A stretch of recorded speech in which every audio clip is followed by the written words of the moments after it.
Sudarshan चटर्की TV news Marathi मध्ये सर्वांचे सहर्ष स्वागत।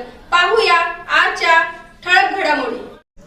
दहिवडीच्या पंचक्रोशीतील उपस्थित सर्व मतदार बंधू आणि भगिनींना एक नम्रतेची विनंती करण्यासाठी आज या ठिकाणी या सभेचं आयोजन केलेलं आहे।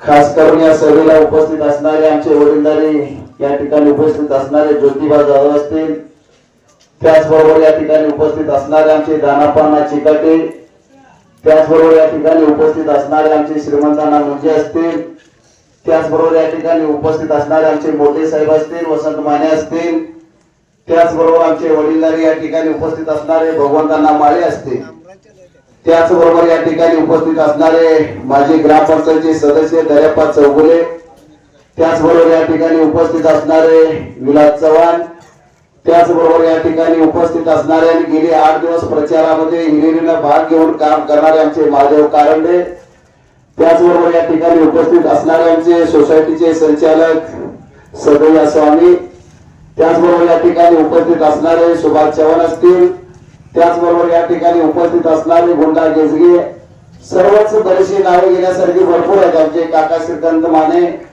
त्याचबरोबर सिद्धनाथवर उपस्थित असणारे चौगुले, त्याचबरोबर जिल्ह्यावर उपस्थित असणारे आमचे मार्गदर्शक आणि शिक्षक सोडवशी सर, त्याचबरोबर या ठिकाणी उपस्थित असणारे दहिवडची गावातील सर्वच मतदार, माझे वडीलधारी मंडळी आणि मोठ्या संख्येने जे पाठिंबा देऊन माझ्यासाठी अविरतपणे कष्ट करत आहे ते सर्व तरुण मित्र, या ठिकाणी उपस्थित असणारे आमचे वडिलांचे सहकार्य आणि कायमचे आम्हाला मार्गदर्शन करणारे अण्णव जेऊर, सर्वांची नावं घेतल्यासारखं असं समजतो, कोणी म्हणजे राग मानायचं कारण नाहीये। आपला उद्देश आहे की दहिवडची गावातील जनता ही सुज्ञ जनता आहे। तुम्हाला मला विनंती करायची आहे की गेल्या पंचवार्षिक मध्ये आपण दहिवडची गावानं इथून बीजेपीचा आपण उमेदवार सर्वांनी निवडून दिला, तो मोठ्या मताधिक्याने आपण निवडून दिलो। त्या व्यक्तीने आपल्या दहिवडशीशी संपर्क किती ठेवला, तुमच्याशी किती ठेवला हा तुम्ही विचार करण्याचा प्रश्न आहे। पण आज आपल्याला राष्ट्रवादी शरद पवार गटाच्या वतीने आपल्याला उमेदवारी मिळालेली आहे आणि त्या माध्यमातून आज मी निवडणूक लढवत आहे। मी तुमच्या समोर उभा आहे। तुम्हाला माहिती आहे की गेली 7.5 आमच्या पाठिंबाची संपली नाही असं म्हणलं तरी काय वावगं ठरणार नाही। सुरुवातीपासून तिकीट घेण्यापासून उमेदवारी फायनल होईपर्यंत अटीतटीची लढाई चालू होती। काही इथं बरेचसे साक्षीदार आहेत दहिवडचे की शेवटची असा प्रसंग आला की आनंदराव पाटलांनी अर्ज मागे घ्यावा असं संपूर्ण लोक बोलत होते, काढून घेण्यासाठी बरेचसे माझ्यावर प्रेशर टाकत होते। शेवटी ज्यांनी माझ्यासाठी माझ्याबरोबर काम केलं ते 7-8 दिवस काम केलं, त्यांनी सुद्धा मला सांगितलं की आनंदराव पाटील अर्ज ठेवून का उपयोग नाही, काढून घ्या। पण सांगायचं तात्पर्य एवढंच आहे की बऱ्याच जणांनी सांगितलं, पण मी गेले 2 ते 3 महिने मी जनतेपर्यंत जात होतो, मतदारापर्यंत जात होतो, प्रत्येकाला भेटत होतो। त्या लोकांचा आत्मविश्वास मला माहित होता की ही लोक मला मदत करणार आहेत। तुमच्या विश्वासावरती मी सगळ्यांच्या विरोधात जाऊन उमेदवारी ठेवलेले मित्रांनो, तुम्हाला एकच मला विनंती करायची आहे की तुमच्यावर विश्वास ठेवून मी जी उमेदवारी ठेवलेली आहे त्या उमेदवारीला तुम्ही मोठ्या पद्धतीचं मला सहकार्य करताय, त्याबद्दल मी गावचा पूर्णपणे ऋणी आहे।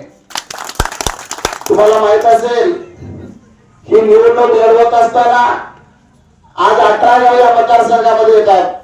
दहिकुरोड आहे, सिद्धनाथ आहे, जाल्या, कडना, पांढरेवाडी, असंगीतूर, डोकरवाडी, तिकोंडी, पांडवजरी, कोणतेरोड, करेवाडी, तिकोंडी, करेवाडी, गुंजळा, कोणरगी, कागलाडी, असंगीतूर, डोकरवाडी, मोठेवाडी ही सर्व गाव या माझ्या मतदारसंघामध्ये येतात। सांगायचं एवढं महत्वाचं आहे मित्रांनो, सुरुवातीला ही इलेक्शन थोडीशी टफ वाटत होते, थोडस आम्हाला या थोड्याशा अडचणी निर्माण होत होत्या, पण जर दिवसामधून दिवस गेले तसं प्रत्येक गावामध्ये तरुण कार्यकर्त्यांचा पाठिंबा वाढत गेला। तुम्ही आज फेसबुकच्या माध्यमातून बघत असेल किंवा सर्व याच्यामध्ये बघत असेल की प्रत्येक गावामध्ये तरुणाई मोठ्या संख्येने आम्हाला पाठिंबा देत आहे। प्रत्येक गावामध्ये उत्स्फूर्तपणे तरुण आज आमच्या पाठीशी आहे। तरुणांनाही समजलं की बाबा कुठं कुणाला म्हणजे आपण काम केलं तर आपलं म्हणजे माणूस आपला माणूस आहे, या माणसाच्या पाठीमागे लागला तर निश्चितच आपले काही ना काही कामं होतील. ही तरुणामध्ये एक आशेचा किरण आहे आणि तो आपण पूर्ण करण्यासाठी, या गावचा इज्जत राखण्यासाठी, या दरवर्षीचं गाव जिल्हा परिषद मध्ये नेण्यासाठी दरवर्षी गावाच्या जनतेनं कुठल्याही पद्धतीचा पक्ष गट तट न करता तुम्ही सर्वांनी दरवर्षी गावा हे माझं घर आहे, तुम्हाला एवढंच विनंती मी करतो, घराघरामध्ये भांडणाची काही होमऱ्याची आत राहू दे, तसं ही दरवर्षी माझं घर आहे. आपलं जे काय वादविवाद असतील ते आपल्या घरामध्ये आपण ठेवून दरवर्षी हा मुलगा तुमचा मी मुलगा आहे, मला तुम्ही सर्वांनी टाकून न देता गाव वे करून एक मताला मला निवडून द्यावा अशा पद्धतीची विनंती सर्व गावकऱ्यांना करतो.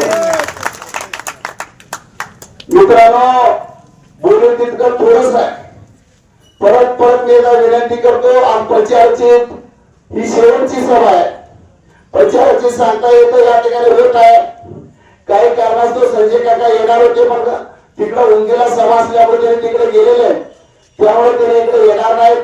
त्यामुळे आम्ही ही सांगता समारंभ करण्याचा निर्णय घेतला. तुम्हाला सर्व दरवर्षी गावातील सर्व जाणकार मतदारांना मला परत एकदा विनंती करायची आहे, ही एकच वेळ आहे आपल्या दरवर्षी गावाचं नाव जिल्हा परिषद बोर्डावर नेण्यासाठी. ही एकच संधी आहे.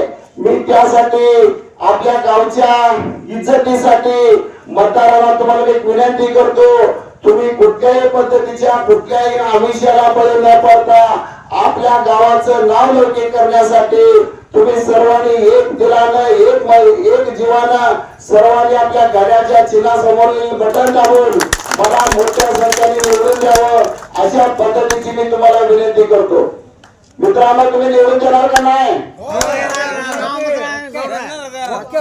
कारण दरवर्षीच्या सर्व मतदार दरवर्षी असतील, बाकीच्या इतर गावांमधनं या दरवर्षी गटातले जे तरुण मंडळी आहेत त्यांना मी विनंती करतो की तुम्हालाही असं वाटलं पाहिजे की दरवर्षीच्या आम्ही आनंद पाटलाला दिलेलं मत हे वाया जाणार नाही.